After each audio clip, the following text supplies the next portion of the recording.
बिल्कुल सुधांशु जी, राजनीतिक मसलों पर आपसे बात होती ही रहती है, लेकिन आज जिस तरीके से शिव के ऊपर आपने इतनी खूबसूरत बातें की, अब मैं आपका थोड़ा और वक्त लेना चाहूंगी, क्योंकि हम इस वक्त महाकाल की जो तस्वीरें देख रहे हैं, हम देखते हैं कि महाकाल का जो रूप है वो दिन में कई बार बदलता है। सुबह जब 4 बजे भस्म आरती होती है तो भस्म से उनका श्रृंगार किया जाता है, दिन में एक बार उन्हें हनुमान का स्वरूप दिया जाता है।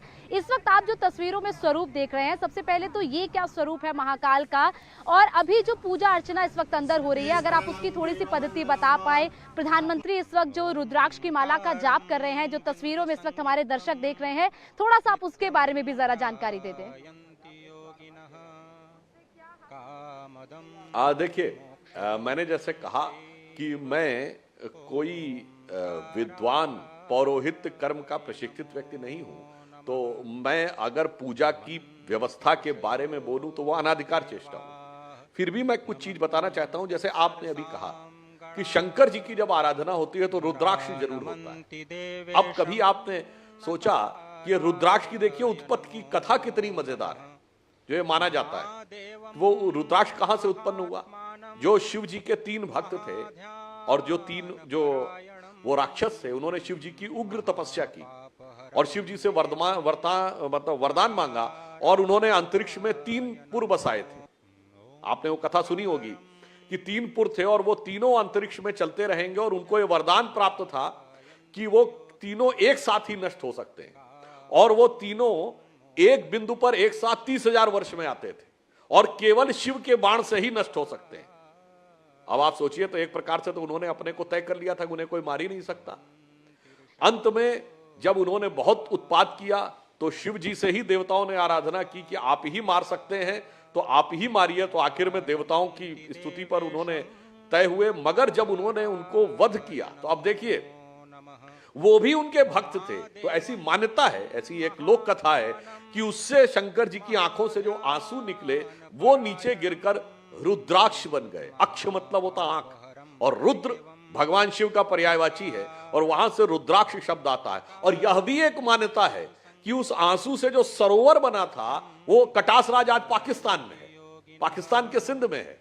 इसलिए मैं ये कहना चाहता हूं, और इवन ये भी समझ लीजिए कि जब दक्ष के यज्ञ के उपरांत माता का शरीर लेकर उन्होंने तांडव किया था, तो कहा जाता है कि माता का सर जहां गिरा था वो भी आज पाकिस्तान में है, बलूचिस्तान में हिंगलाज माता का मंदिर है। इसलिए मैं कहना चाहता हूं कि शिव की स्तुति के स्वरूप, शिव के स्वरूप देश के उस कोने कोने तक हमें जोड़े रखते हैं।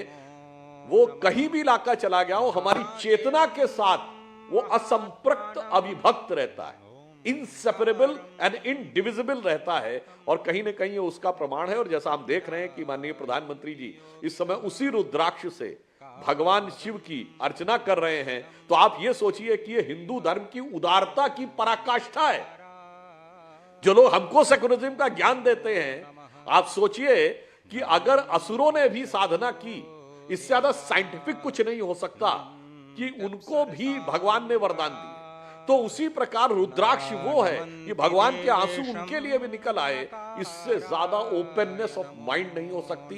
यानी भगवान से आप कल्याणकारी शक्ति भी प्राप्त कर सकते हैं और नया सृजन भी कर सकते हैं। और इतना ही नहीं, आप देखिए भगवान राम ने भी जब रावण पर विजय प्राप्त की थी तो पहले शिव की आराधना ही करनी पड़ी थी, और वो रामेश्वरम का शिवलिंग आज हमें उसकी याद दिलाता है। तो मानी हुई बात है, सृजन करना हो या संहार करना हो, दोनों के लिए शिव की कृपा तो आवश्यक और अवश्यंभावी।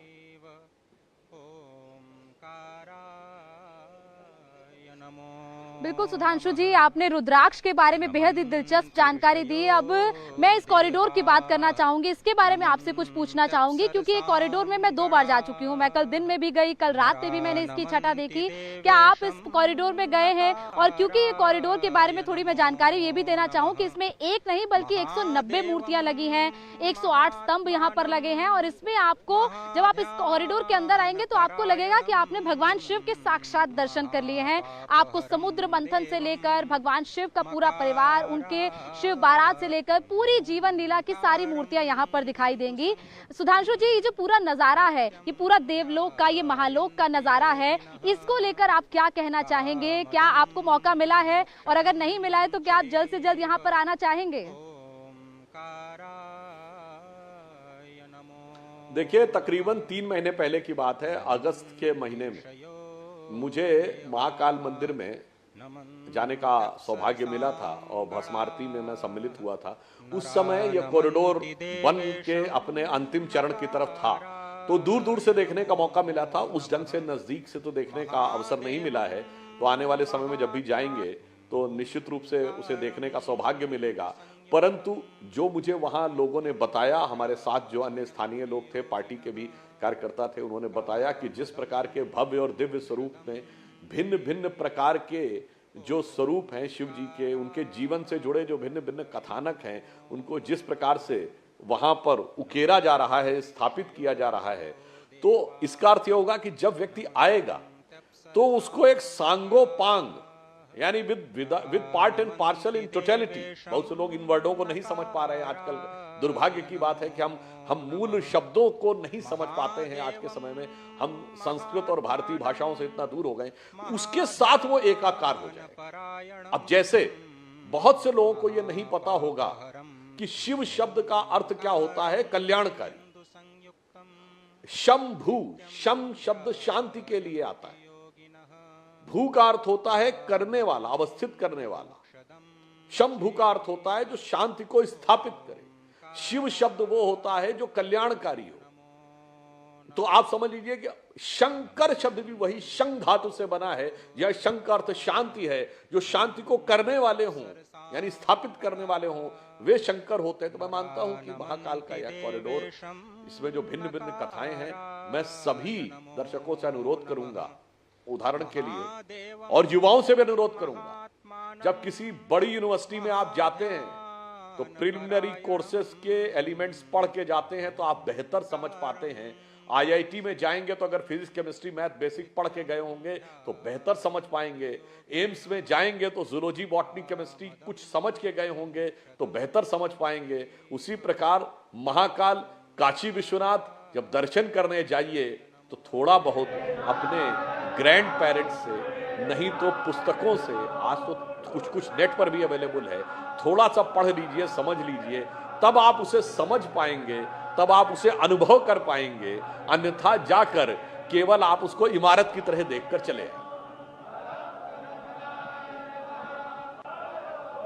बिल्कुल सुधांशु जी, आपने ये पूरी जानकारी दी कि किस तरीके से लोगों को ऐसा अनुभव होगा कि मानो वो साक्षात शिव लोक में आ गए हैं, मानो उन्हें साक्षात शिव जी के दर्शन हो गए हैं। अब मैं जरा जानकारी आपसे ये लेना चाहूंगी नंदी के बारे में। प्रधानमंत्री को की जो हम तस्वीरें इस वक्त इंडिया टीवी पर देख रहे हैं, उसमें दिख रहा है कि प्रधानमंत्री भगवान शिव का आशीर्वाद लेने के बाद, महाकाल का आशीर्वाद लेने के बाद, पूजा अर्चना के बाद अब नंदी के पास बैठकर पूजा कर रहे हैं, नंदी का आशीर्वाद ले रहे हैं। और हम जानते हैं कि जहां भी शिव होते हैं, जहां भी शिवलिंग होते हैं, वहां पर नंदी जरूर होते हैं और नंदी के दर्शन करना भी उतना ही जरूरी होता है।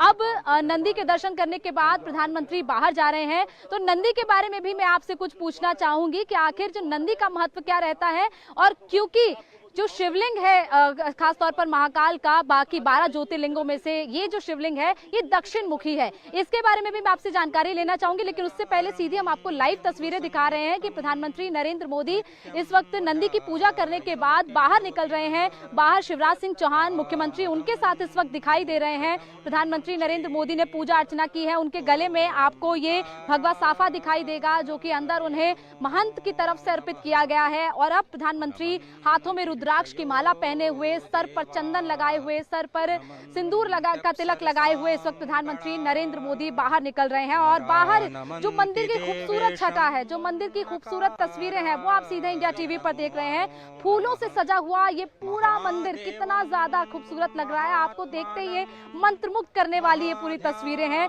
इसके अलावा लाइटिंग जिस तरीके से इसमें पूरे और 4 चांद लगा रही है, वो आपको दिख रही है इस पूरी तस्वीरों में। इंडिया टीवी हर वक्त हर जगह डाउनलोड करने के लिए सर्च करें India TV news Google play store या ऐप स्टोर पर।